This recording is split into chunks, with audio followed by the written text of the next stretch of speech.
3 millions de documents sur Epstein et en France, on parle encore d'un simple dossier américain.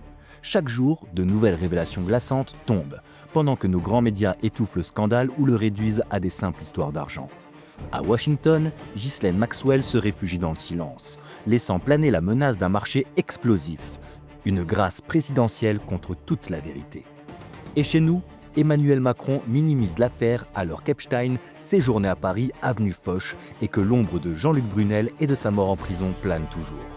Pourquoi Innocence en danger réclame la réouverture du dossier pendant que l'Assemblée nationale refuse une commission d'enquête ?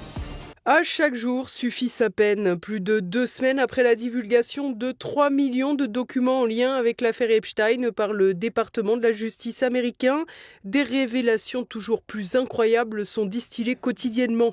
Distillées sur le web et dans les médias alternatifs décidés à faire la lumière sur l'affaire, bien sûr. Car dans les grands médias publics ou d'oligarques, globalement, on oscille entre un silence gêné et un contre-feu consistant à présenter cette affaire criminelle mondiale en histoire de profit et d'argent détourné. Illustration criante en France, le lâchage de Jack Lang contraint la démission de l'Institut du monde arabe, où Emmanuel Macron l'avait pourtant reconduit alors qu'il avait déjà un grand âge et une batterie de casseroles.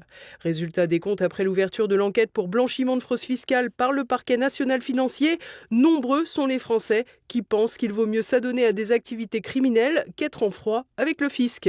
C'est vrai qu'Al Capone était tombé avec un contrôle fiscal. Toujours est-il que les tentatives de détournement de la grande presse ont du mal à s'imposer. Déjà très décrédibilisés par les épreuves du Covid ou de la guerre en Ukraine, les médias aux ordres peinent à culpabiliser ceux qu'ils traitent de complotistes en évoquant les viols d'enfants au sujet de l'affaire Epstein. Il faut dire que les faits avancent toujours plus pour leur donner raison.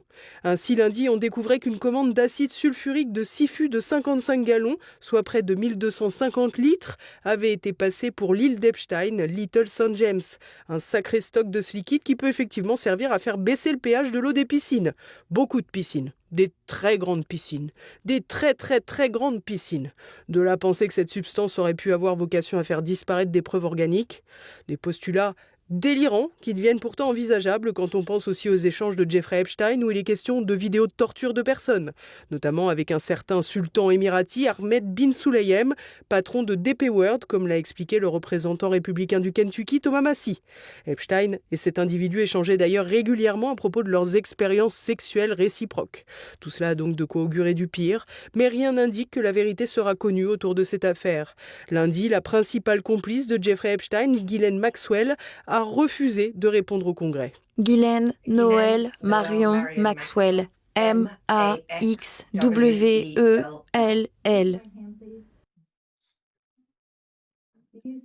Levez votre main droite, s'il vous plaît. Jurez-vous de dire la vérité, toute la vérité, rien que la vérité. Je le jure. Madame Maxwell, étiez-vous une amie proche et la confidente de Jeffrey Epstein?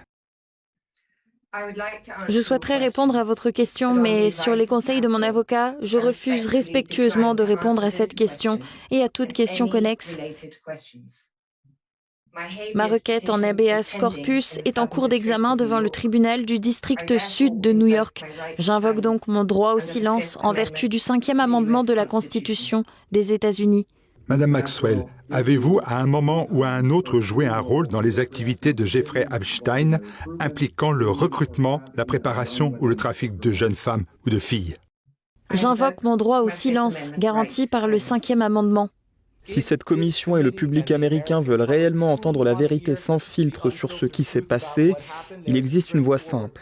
Madame Maxwell est prête à parler complètement et honnêtement si elle obtient une grâce du président Trump. Elle seule peut fournir un récit complet, et certains n'aimeront peut-être pas ce qu'ils entendront, mais la vérité compte. Par exemple, le président Trump et le président Clinton sont innocents de tous méfaits. Seule Madame Maxwell peut expliquer pourquoi, et l'opinion publique a droit à cette explication. Une grâce présidentielle pour parler. L'ultimatum est particulièrement complexe pour Donald Trump. En effet, pointé du doigt par beaucoup au sujet de cette affaire Epstein, homme qu'il a fréquenté pendant plusieurs années, le président va être tiraillé entre la volonté de sa base d'obtenir la vérité sur le scandale et la crainte qu'on lui reproche d'avoir noué un accord avec Maxwell pour qu'elle ne parle pas de lui. À l'inverse, si Trump refuse refuse la grâce. Ses détracteurs diront qu'ils ne souhaitent pas que la lumière soit faite, mais une bonne partie des Américains le souhaitent, comme le rappelait James Comer, président républicain de la commission Epstein. Comme prévu, Ghislaine Maxwell a invoqué le 5e amendement et refusé de répondre à toute question. C'est évidemment très décevant. Nous avions beaucoup de questions à lui poser sur les crimes qu'elle et Epstein ont commis, ainsi que sur d'éventuels complices.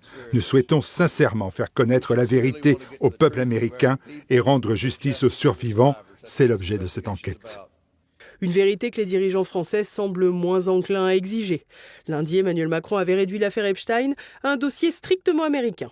Manifestement, il avait un système qui était très large, qui justifie que la justice fasse son travail de manière indépendante et dans le calme.